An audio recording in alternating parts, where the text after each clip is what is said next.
Hello everyone, my name is Tim Buck. I'm bringing you this prophecy update on God's purposes for the coronavirus. I'm bringing this from Focus on the End Times Ministry. Our website is fotet.org. That's F-O-T-E-T.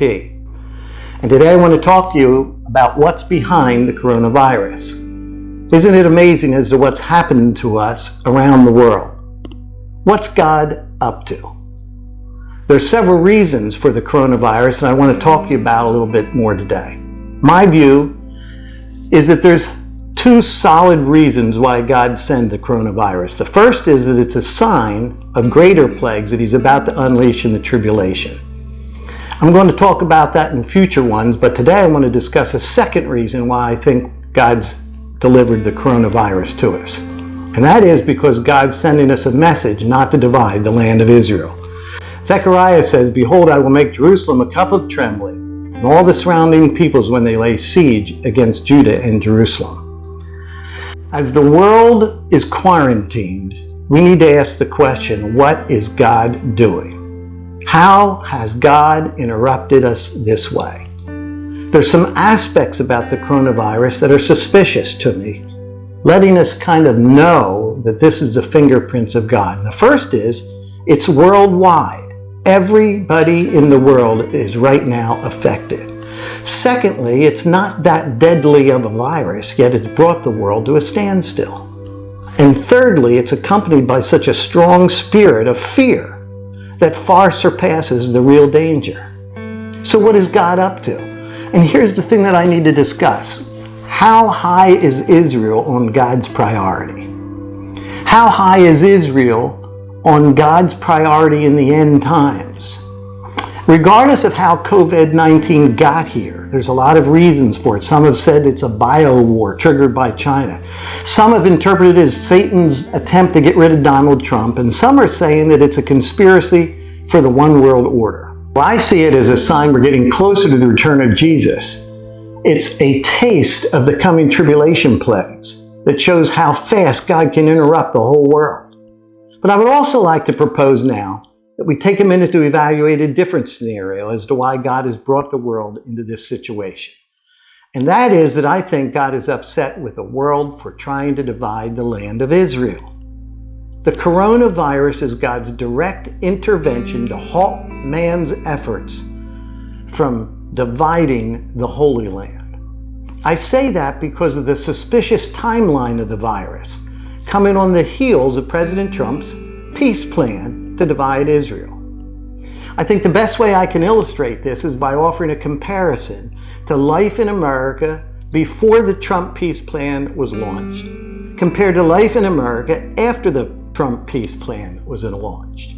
So on January 28, 2020, President Trump introduced the peace plan to a gathering of people in the White House, and then tweeted his announcement accompanying the maps on Twitter to his 72 million followers.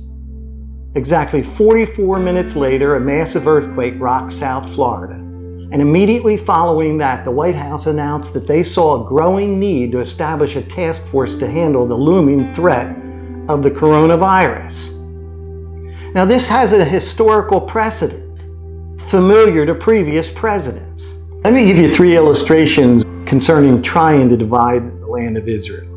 President George H.W. Bush went from the highest approval rating of any U.S. president in history after Desert Storm. Then he decided to launch the Land for Peace Madrid Conference and was voted out of office just 12 months later. While he was speaking at the Madrid Conference, a hurricane, which became known as the Perfect Storm, knocked his estate off its foundations exactly when he was speaking.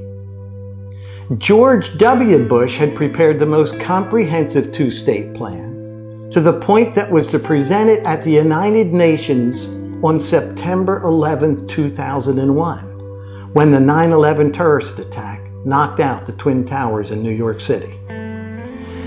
After that event, George W. Bush continued with his efforts and allowed 9,500 Jews to be removed from the Gaza Strip, which was immediately followed by Hurricane Katrina, the costliest storm in U.S. history.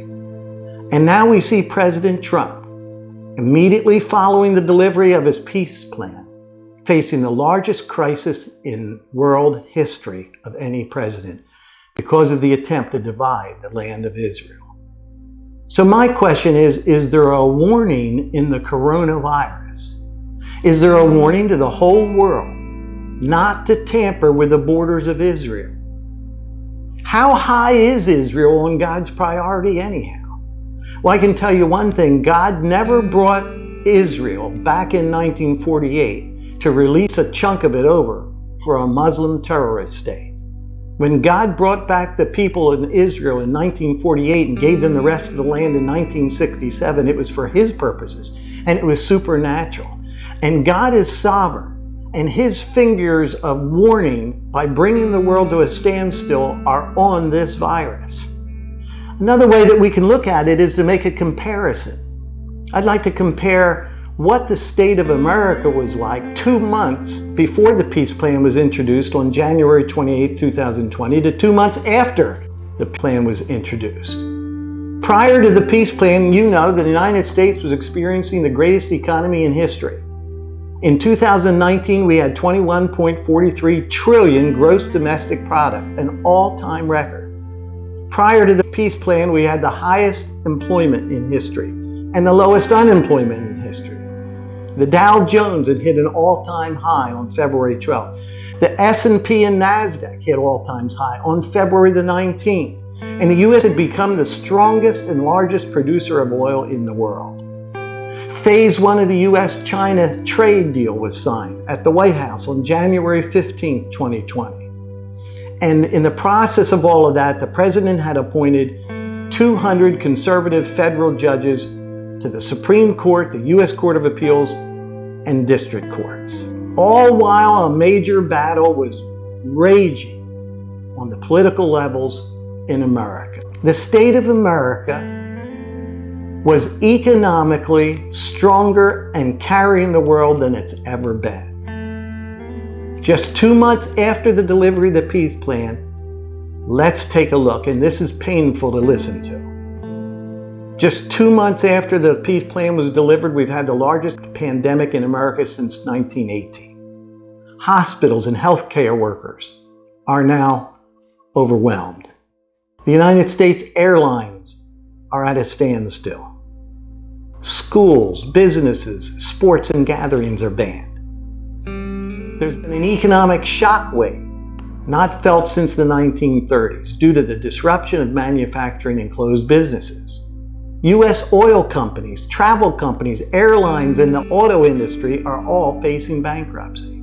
We've just put out a $2 trillion stimulus relief, which has increased our debt. The Dow has wiped out all the gains since the Trump election in 2016. 10 million people have just filed for unemployment in just 2 weeks, breaking a new record.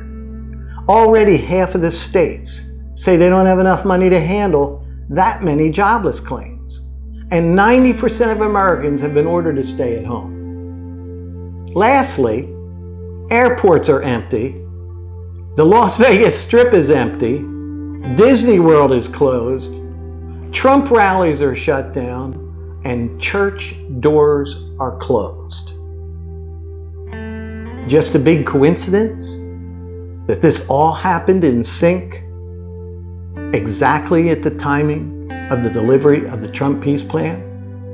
We get prosperity and blessing before the release of the plan, a pandemic fostering fear and chaos after the peace plan was released.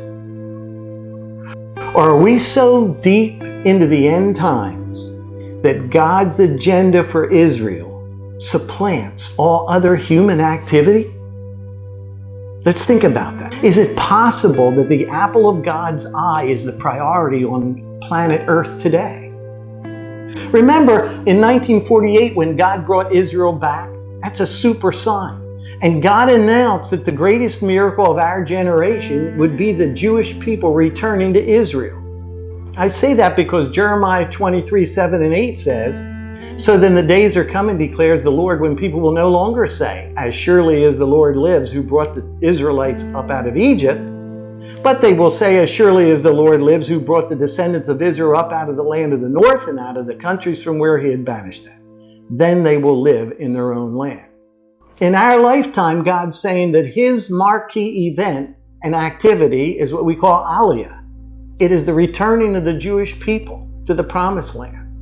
And it's not time to divide the promised land. After 1948, God supernaturally brought Israel the unification of Jerusalem in the Six-Day War. Folks, let's never forget that the Six-Day War was every bit of a miracle as the Battle at Jericho, where Joshua went around 6 days and then conquered Jericho. God gave Israel all of Jerusalem in a unified country, all of the West Bank, in 6 days.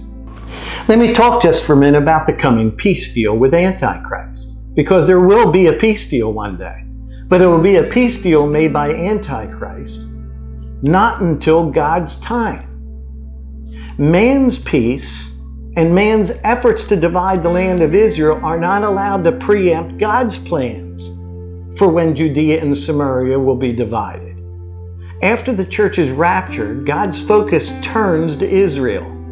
And the timing of the peace plan is an important plank in God's plans to redeem Israel. Let me explain what I'm talking about. God has an agenda to redeem Israel.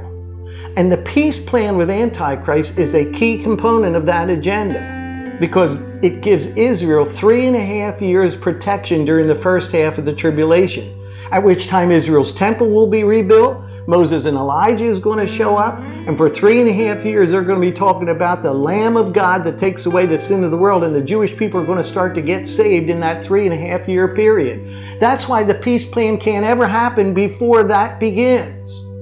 The peace plan is a critical component to bring Israel to the Lord Jesus Christ. So in conclusion, God's work during the 70th week of Daniel can't be done during the church age. Launching the plan for peace now interferes with what God's timeline is. And the highest thing on God's agenda is to fulfill his promises to redeem Israel. God said he would redeem Israel. God's brought them back to the promised land, and God will redeem Israel. And no U.S. president has the right to interfere with God's timing or touch the apple of God's eye. Now we need to pray for President Trump, who's been one of the most pro-Israel president we've ever had. Lastly, let me share a great verse from Isaiah 55 concerning these thoughts. God says, "My thoughts are not your thoughts, neither are your ways my ways. As the heavens are higher than the earth, so are my ways higher than your ways, and my thoughts than your thoughts."